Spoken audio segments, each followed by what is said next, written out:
Cielo di carta per voi è un cielo rinchiuso in una guerra dove succede di tutto, ma il resto del mondo vi aiuterà, non vi preoccupate.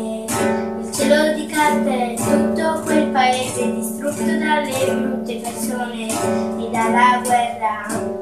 E invece voi avrete una vita migliore. Lo so che non è bello stare rinchiusi nel cielo di carta.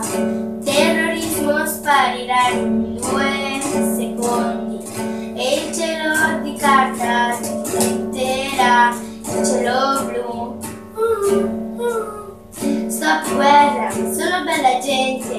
Il cielo di carta diventerà il cielo blu. Vivere sotto il cielo blu è migliore di vivere sotto il cielo di carta, dove ogni giorno muoiono tante persone innocenti, tante persone innocenti.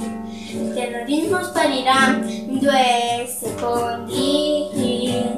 Stop guerra, ma solo bella gente. Stop guerra, ma solo bella gente. Con un cuore, con un cuore. Cielo di carta, per voi è un cielo rinchiuso in una guerra dove succede di tutto, ma il resto del mondo vi aiuterà, non vi preoccupate, non vi preoccupate.